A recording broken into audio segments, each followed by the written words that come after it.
So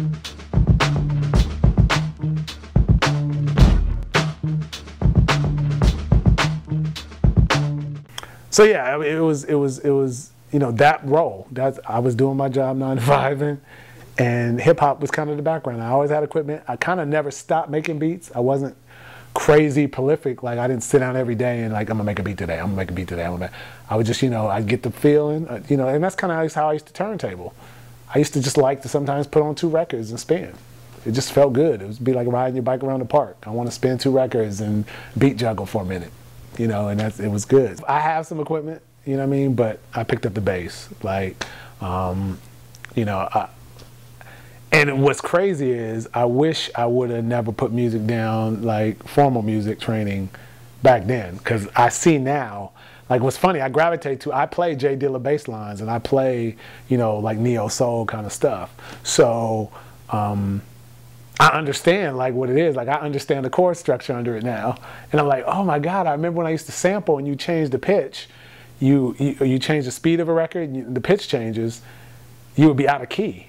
And so like understanding that now, I would have been able to be like, oh, let me put this, oh, it was in A, now it's in A flat. Let's adjust it, and like, you know, I could have made, not, you know what I mean? Like I could have chosen samples wisely to match things, you know. And like, if you listen to a lot of old hip hop records, there's a lot of stuff that like harmonically doesn't mesh. Like one sample doesn't harmonically mesh with another, so it sounds awkward coming in. And I didn't understand why that happened. I knew it happened when you slowed something down, but I didn't know why. And now I understand why. It was like you just changed the key, and you can't play a C major over like a B flat. Like, no, that's not, dude. It's gonna sound awkward. So yeah, I mean that's I exist now in that, and it probably makes sense that I chose a bass. That's a background instrument. It's not the guitar up front. It's not the lead singer. It's the dude providing that when it's gone, you know it's missing. You know what I mean? And that's how I did hip hop. You know what I mean? So. There's a cat I met recently, and he puts a lot of our old stuff up on YouTube, and I keep wanting to, like, I don't know, part of me is because it's me, you know, it's my stuff. I hold on to it, like, and it literally, it's just sitting in like Tupperware bins, you know, in cases and stuff. So it's safe, it's, you know, not getting moist or damaged or anything. And every now and then I put, like I one time brought up a box of Lil Dats, and I listened to the old album that me and D made, you know, and I was just like, wow, like, it sounds like 90s, but it sounds like good 90s. Like, it sounds like when I listen to Long Live the King. It sounds like when I listen to Biz Markie, you know. It sounds like it could have been in that era, it would have fit, and it would have been like just as good as that. You know what I mean? Like, it doesn't sound cheesy. Like I listen to The Girl with the Curl, it sounds cheesy. So that's the frame of reference, you know what I mean? Like, I listened to like Flex and the Vision. I actually downloaded it off iTunes several months ago, and I was like, not my proudest performance, you know what I mean? Like, it was on the radio last week. Right. It was, you know, my heart wasn't there. It was just like, I wrote it that night. It wasn't my vision. It was their vision, and I just put some words down and tried not to sound terrible, but yeah, I mean, it was not my heart, but like I listened to our album and I'm like, wow, like, you know, like I said, I had a song called To the Hose. We had a song called Television about negativity on TV. And like, you know, I mean, yeah, I mean, we had a song called Rap Stinks. I mean, we had a Jimi Hendrix sample under it that was just like ridiculous. Like, yeah, we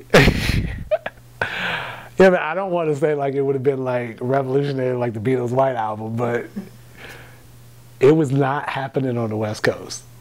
Like we were saying stuff that nobody on the West Coast was saying. Like we was like, all this industry thing is terrible. Like, you know, and I noticed I gravitated to like certain artists like you know, like the Nance, but like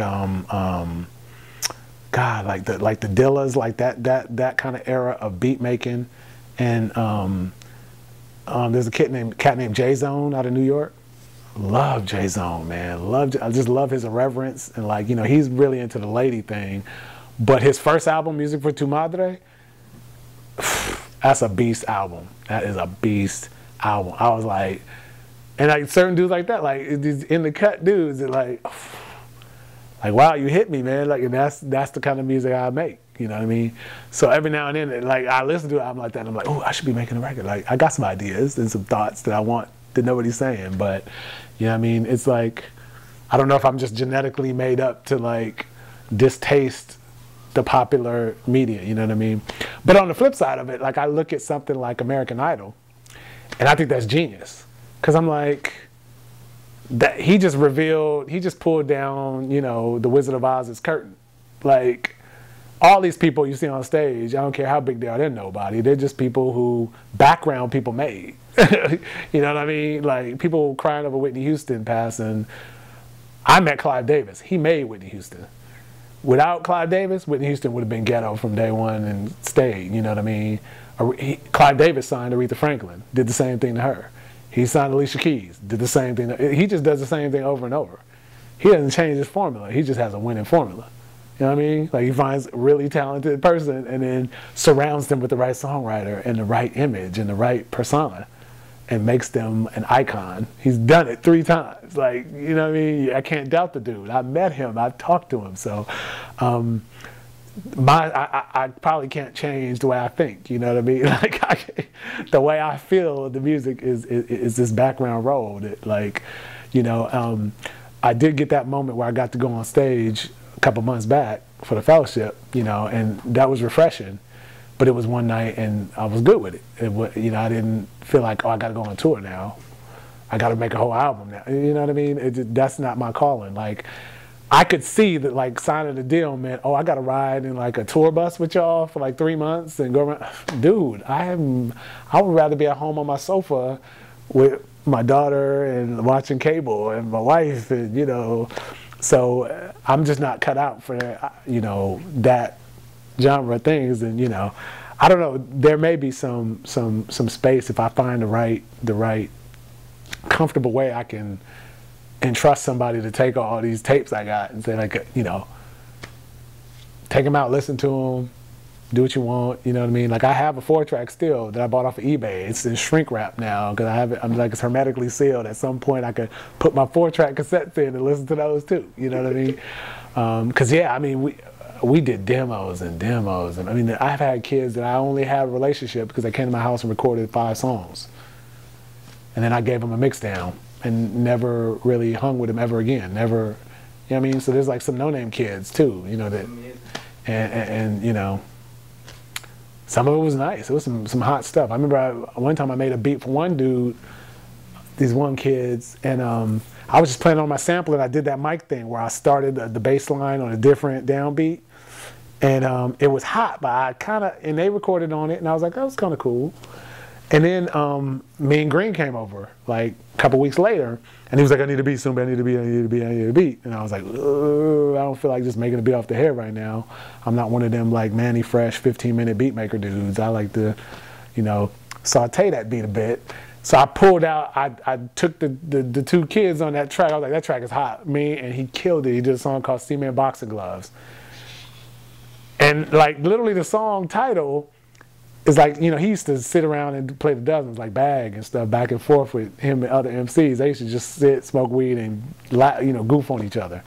So he's like, man, I'll hit your mama with some Seaman Boxing Gloves on. Like, you know, like, seriously, like, dude, like, so he had a track. It was like, this track's called Seaman Boxing Gloves. And he just busted this rap over this beat. Retarded nice track. I mean, just one of these moments, those moments where like we're in the moment, like I see the red lights on and I'm like, oh my God, I'm catching gold right now. Like I'm capturing gold. Like there's been those moments. You know what I mean? Like, so I know what it feels like. It's not fleeting. Like, and I've had several of those moments, you know what I mean? And so, yeah, there's some of those gems, and then there's some so-so tracks, and you know, there's like the First Brigade tracks. We had some hot stuff in there. There was so much. Yeah, I mean, there's. Nah, I think people want to hear that stuff, man. Yeah. You gotta pull it out. Yeah. You gotta pull it out. Share some. I keep saying, I know, and you know, part of it too is like, you know, my daughter's in middle school now. I'm like, okay, when she graduates and goes on to college, then I'll have like free time. I won't have to be like focused on, you know, doing her homework, checking every night, and you know, there's always something that comes up. I mean, I could do it. It's just you know, part of that too is like every time you open it up, the feelings of like, where was I at in that era?